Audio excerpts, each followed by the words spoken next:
Hi everyone, welcome back. It is time for another signature segment of ours, Sports Talk. And prior to that, we're going to recap what happened last night as Indonesia lost 2-0 to Uzbekistan in the semifinal round of the 2024 AFC Under-23 Qatar Asian Cup at the Abdullah bin Khalifa Stadium in Doha, Qatar yesterday.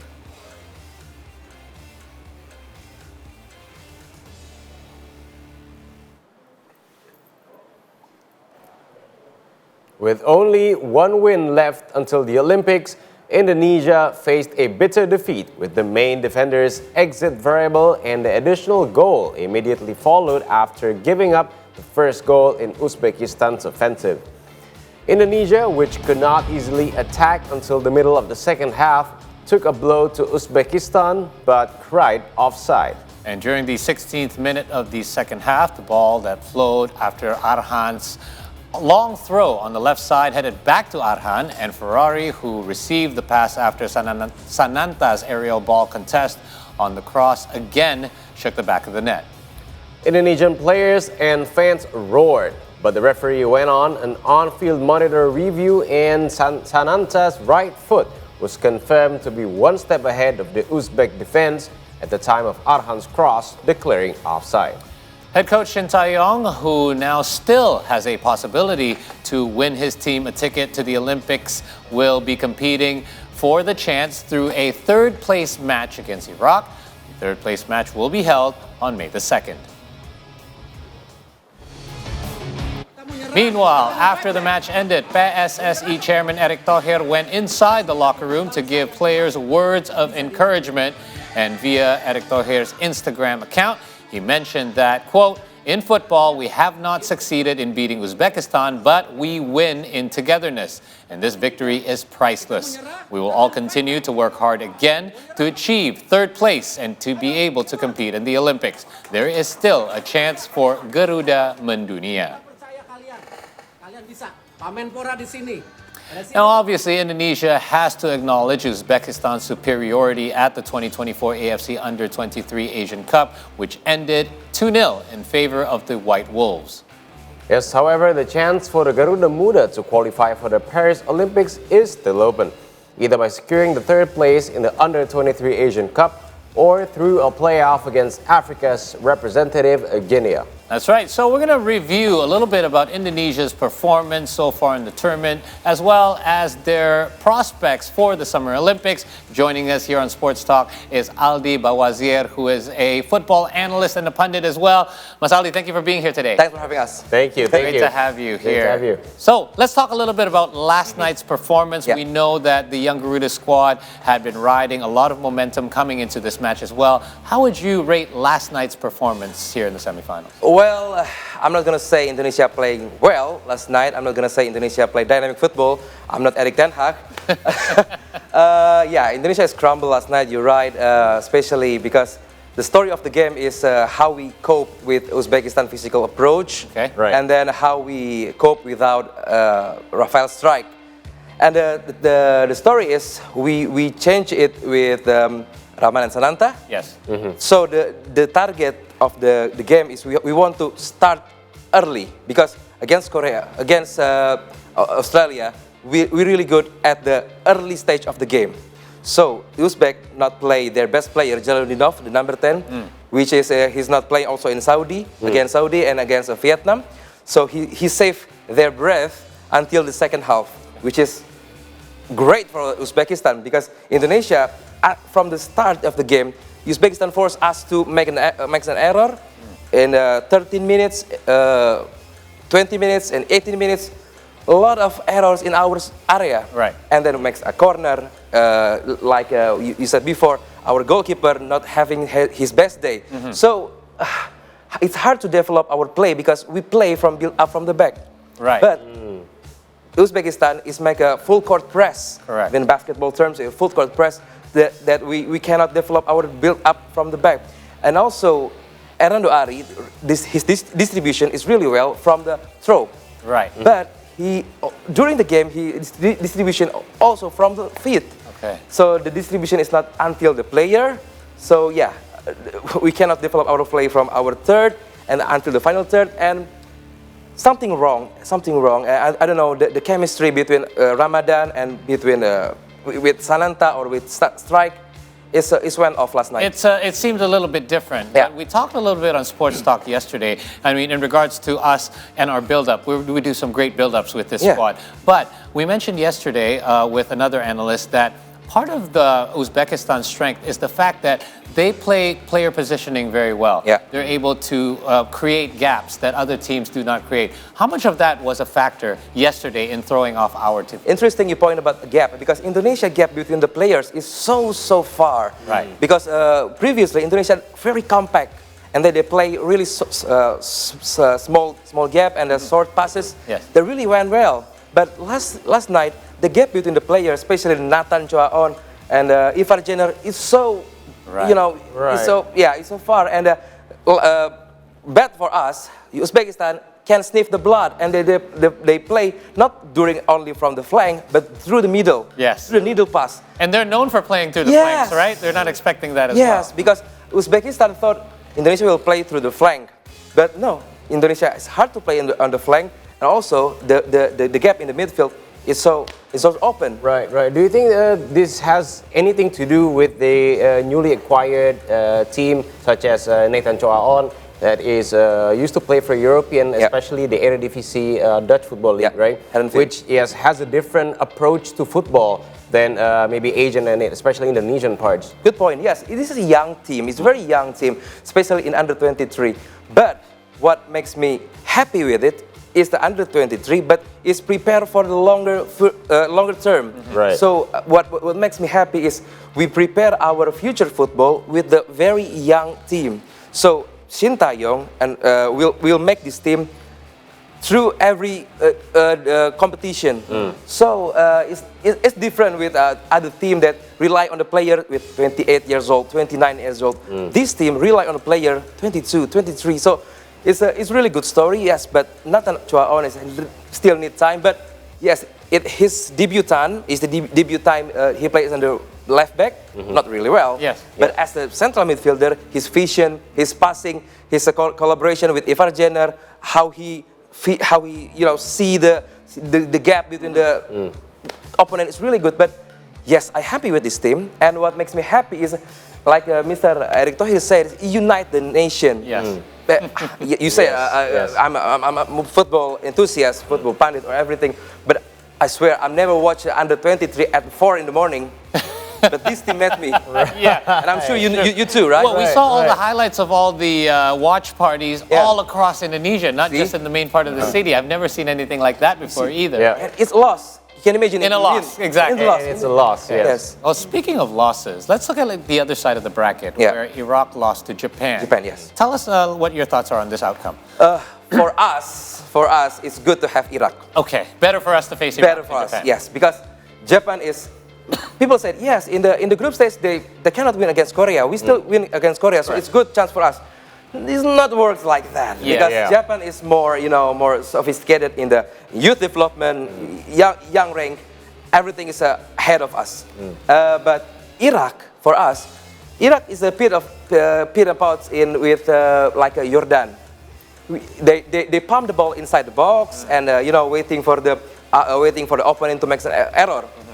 But Japan is more technical. Yeah, very tactical. That's going to be a problem. But Iraq, I'm confident we can finish against Iraq. It's more chances for us to finish and grab the Olympic spot in the final third, rather than Genie in the AFC against playoff. So are you saying that you're confident that we will get that spot to be at Olympics? Yes. We'll have a better chance, at least I think. Me too. I had the same thoughts as well than facing Japan. Right. So we want to come back to the game again. Because we've been seeing that on the game that the dynamics of Indonesia it shifted after the referee disallowed the Ferrari's goal and issued Rizky Ridho a red card. And let's take a look first. Okay, here we're seeing this. Yeah, you tell us your thoughts. Take us through this. I'm not going to sit here and blame the ref. No, but. Yes, people said it's not active. Ramadan is inactive as a player, but isn't active. It's active because the rules is people who stand between the last player of an opponent and affect the movement and affect the sight of goalie, a goalkeeper, is a count and as active. Okay. Right. So even though Ramadan Sananta not in in the process of the goal, but he presence there is affected the opponent movement and opponent side. So yes, it's not a force, it's not an error decision. All right. But what makes me interesting in this competition is as a AFC Under-23. Why you not draw the line there? Yeah, okay. Why you not draw the line there? You should be draw line. I had the same. So at least there's less of an argument. Yes, because in the previous game, the VAR in booth room and the VAR booth, they haven't drawn the line. Right. But not yesterday. I don't know why. Yeah. I don't know what happened. We're seeing it this morning. People But I are know posting it on who in social- the VAR room. I know who. But Okay. And what about the red card? Tell us a little bit about yes, it's also debatable. But for football rules nowadays is different with 10 to 20 years ago. Football now is more contact about the contact. If you watch the Arsenal against Tottenham last night, 2 days ago, you see the Declan Rice given Tottenham the penalty because he wanted to clear the ball and the swing of his feet is affected other player. Correct. So it's a foul. Yes. Same with Rido last night. He wanted to clear the ball, but the contact with the Jalalinov is into upper body. Right. So it's a foul. Because, yes, as a player, he cannot pull back his feet. That's the argument, that he was already into his movement. And Jalalinov is... Yes, and Jalalinov is smart enough to force his body into the Rido's feet. If you see the eye test, his movement, his feet, is not into the ball.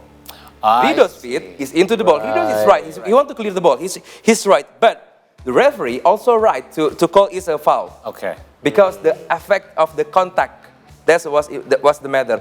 The intention, maybe 10 or 20 years ago, the intention still matters. But now, what is count is the contact. The actual contact. Not the intention. It will affect the rest of the game for that player, specific player. Yes. Okay. Right. So since now we lost him because of this foul, so who do you think will best replace Rizky Rido in an upcoming match against Iraq? Yes, it depends. If Shin want to still play 3 at back, still option with Komang. So Komang, Ferrari, and Hubner. Or if you want to switch with 4-3-3, we can Hubner and Ferrari, and Arhan with whoever play on the right.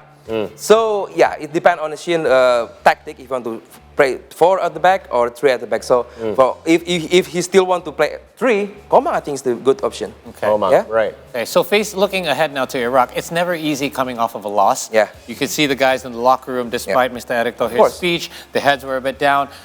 What does Shin Tae-yong have to do to get the boys up again, back to the level that they were at? And is he going to consider changing any of his strategic moves, or do you think he's going to just implement the same thing because the Garuda squad had been quite successful up until the match against Uzbekistan? We have to remember that we came into this tournament as the debutant.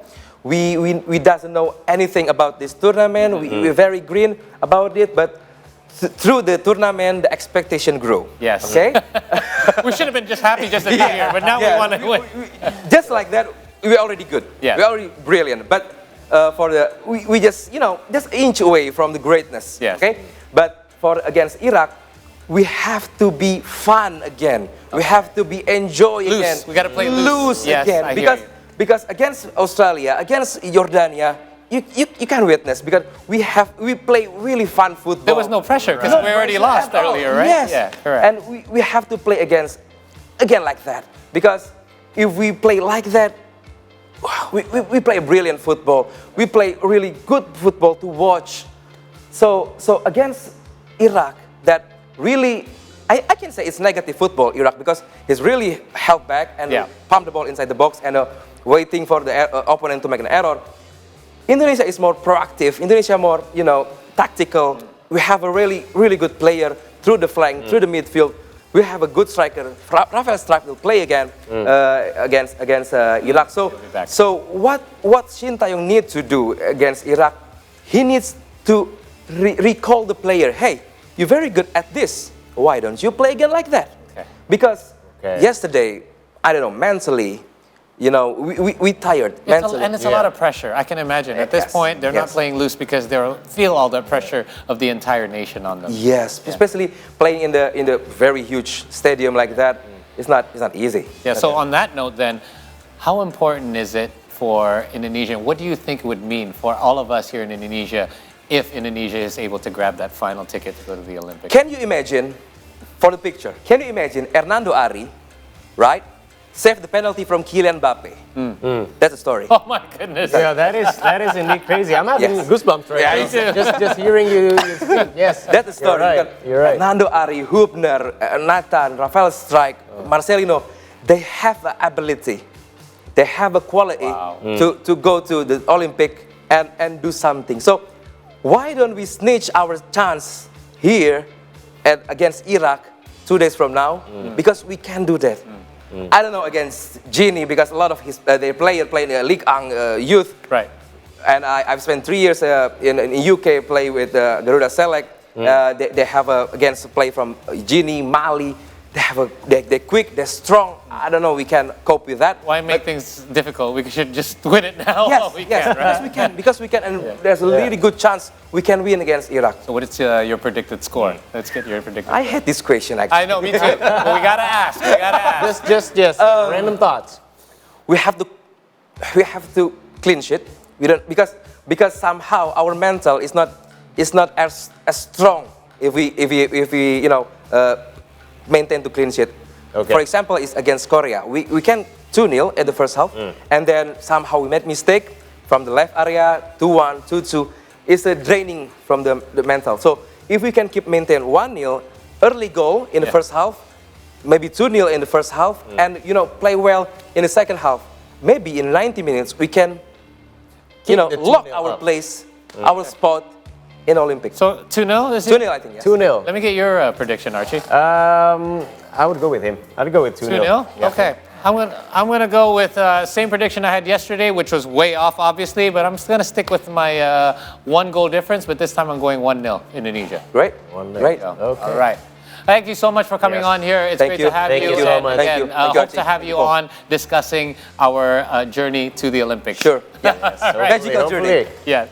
All right, we're going to take a short break here on the program, but we've got more sports coming for you in our sports recap segment. That's coming up next. Stay tuned.